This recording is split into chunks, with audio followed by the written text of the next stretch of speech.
عرفان صدیقی صاحب نے کہا کہ میں انجینئر علی مرزا کو بہت سنتا تھا، لیکن آپ کو سننے کے بعد میں نے اسے سننا چھوڑ دیا، الحمدللہ ھذا من فضل ربنا۔ سوائے معاویہ رضی اللہ تعالیٰ عنہ کے مسئلے کے، کیا اہل حدیث کو انجینئر علی مرزا کی تائید نہیں کرنی چاہیے کیونکہ وہ زیادہ تر اہل حدیث مسلک کی باتیں کرتا ہے؟ میرے بھائی آج میں آپ کو ذرا اہل حدیث مسلک کی تھوڑا سا تعارف کروا دیتا ہوں نا۔ دیکھیں، اہل حدیث مسلک اصلاً کتاب و سنت پہ عامل لوگوں کی جماعت کا نام ہے، جس کا ایک اپنا ذاتی منہج ہے، وہ منہج جو کتاب و سنت سے ثابت شدہ ہے، وہ منہج جو قرآن اور صحیح احادیث پر مبنی اور سلف صالحین کے فہم کے عین مطابق ہے۔ اس میں افراد کی اہمیت نہیں ہے، اس میں منہج اور کام کی اہمیت ہے۔ اس میں اہمیت اس چیز کی نہیں ہے کہ بیان کرنے والا سیف اللہ محمدی ہے یا انجینئر محمد علی مرزا ہے، اس میں اہمیت اس بات کی ہے وہ بیان کیا کر رہا ہے اور اس کے نتائج کیا نکل کے آ رہے ہیں۔ اگر مثال کے طور پہ انجینئر محمد علی مرزا صاحب صحابہ کرام رضوان اللہ علیہم اجمعین کا دفاع کر رہے ہوتے اور اس آڑ کے اندر فتنوں کا رد کر رہے ہوتے، فرقوں کا رد کر رہے ہوتے اور لوگوں کے جو جھوٹ فریب دھوکہ دہیاں ہیں ان کو ان کی کتابوں سے واضح کر رہے ہوتے، تو میں آپ کو سچ بتا رہا ہوں، مرزا صاحب کی پشت پہ اگر پورے پاکستان پوری دنیا کے اندر اگر کوئی جماعت سر فہرست کھڑی ہوتی تو وہ اہل حدیث تھے، تمام اہل حدیث مرزا صاحب کی پشت پہ کھڑے ہوتے۔ لیکن ہوا کیا کہ چونکہ مرزا صاحب خود کو آئیکن سمجھتے ہیں، جیسے کہ مسئلہ نمبر 157 میں انہوں نے اپنے بارے میں کہا ہے، اور جیسے کہ مرزا صاحب اپنے آپ کو اس جو نا سب کانٹیننٹل کی سب سے علمی شخصیت سمجھتے ہیں، جیسے کہ اشاروں کنایوں کے اندر انہوں نے مسئلہ 157 میں اس کی طرف توجہ دلائی، اور میں توجہ دلاتا رہتا ہوں کس طرح۔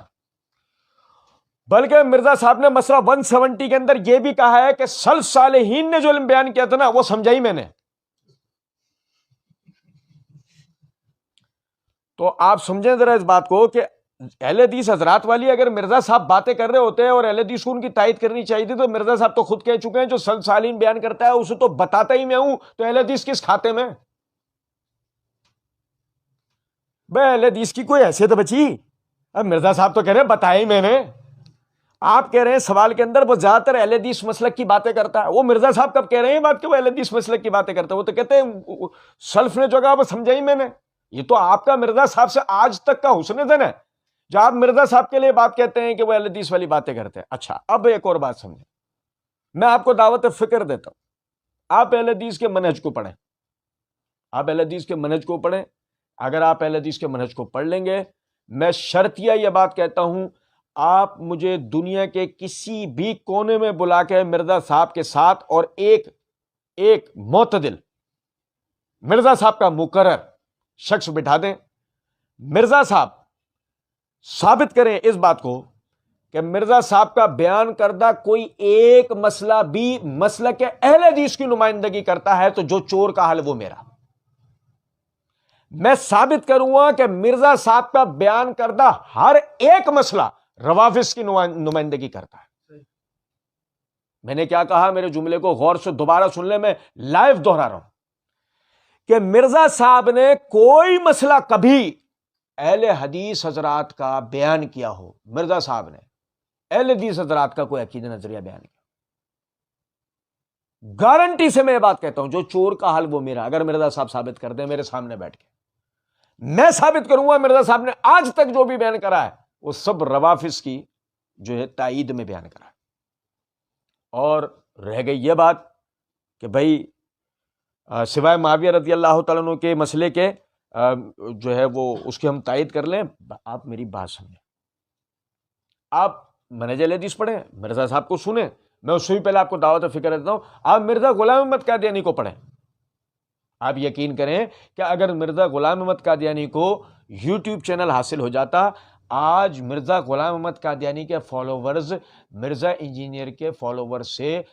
10 لاکھ گنا زیادہ ہوتے، بلا مبالغہ ہم یہ بات کرتے ہیں۔ اس کی وجہ یہ ہے مرزا غلام احمد قادیانی عربی زبان کے بارے میں جانتے تھے، مرزا غلام احمد قادیانی فارسی کے بارے میں جانتا تھا، مرزا غلام احمد قادیانی عربی قوائف وغیرہ پڑھا ہوا تھا، فقہ کا علم تھا اس کو تھوڑا بہت، علوم الہیہ کے بارے میں اس کو تھوڑا بہت معلوم تھا، مدرسے کا پڑھا ہوا آدمی تھا، مشکات سے بخاری وغیرہ کچھ کتابیں حدیث کی پڑھ رکھی تھی۔ یہی وجہ جب بات کرتا تھا تھوڑا بہت اس کا کوئی علمی پیمانہ بن جایا کرتا تھا، پھر اس کا رد کرنے میں بھی مزہ آتا تھا. لیکن مرزا جہلمی کا تو مسئلہ یہ ہے، مرزا جہلمی کا مسئلہ یہ ہے کہ اگر اس سے پوچھا جائے عربی کا معنی بتاؤ، کس کے؟ عربی زبان ہے نا، عربی زبان، عربی کا معنی بتاؤ، میں گارنٹی سے بات کرتا ہوں مرزا صحیح نہیں بتا سکتا. آج یہ ہماری سن لے نا ویڈیو، کل تیاری کر لے، پرسوں ہمارے سامنے بیٹھ کے نہیں بتا سکتا. آج ہماری یہ ویڈیو سن لے، یہ ہم نے سوال کیا، مرزا نے سن لیا، رات کو بیٹھ کے جواب اس کو سب بتا رہا ہوں، بیٹا بیٹا دیکھیے، بیٹا یوں، بیٹا یہ دیکھ، وہ پوچھے تو ایسے بولنا، بیٹا بیٹا بیٹا بیٹا، جی ابو، جی جی ابو، جی ابو، انگوٹھا منہ میں، ابو جی. لیکن اگلے دن جب ہمارے سامنے بیٹھے گا اور مجھے عربی زبان کا معنی بتا، مرزا جی اگر بتا دیں، نہیں سمجھ رہے بات کو. یہ معذرت کے ساتھ آپ اب نہیں کہا نا کہ ہمیں انجینئر مرزا کی تائید کرنی چاہیے. او میرے بھائی، ہم اللہ کی قسم، اللہ کی قسم، امت مسلمہ ابھی اتنی معذور نہیں ہوئی کہ ایک آدمی اسلاف امت کے اوپر انگلی اٹھائے، صحابہ کرام، تابعین، تبع تابعین کے حوالے سے بکواس کرے، اور امت جو ہے وہ صرف اس نام کے اوپر کہ فلاں کام اس نے اچھا کیا ہے، فلاں کام اچھا کیا ہے، اس کو تمغے دینا شروع ہو جائے. میرے بھائی، پھر مرزا غلام احمد قادیانی نے آریہ سماجیوں سے مناظرے جیتے ہیں، عیسائیوں سے مناظرے جیتے ہیں، ملحدین سے مناظرے جیتے ہیں، بعض فرقوں سے بھی مناظرے جیتے ہیں، تو کیا مرزا قادیانی کو بھی سر پہ بیٹھا لیں؟ ایسا نہیں ہے طریقہ. میری باتوں سے دل شکستہ مت ہوئیے گا، میری باتوں کا برا نہیں مانیے گا، یہ مت سمجھے گا میں کوئی تکبر کی بنیاد پہ یہ بات کر رہا ہوں. ہم مرزا صاحب کے تکبر کو توڑ رہے ہیں.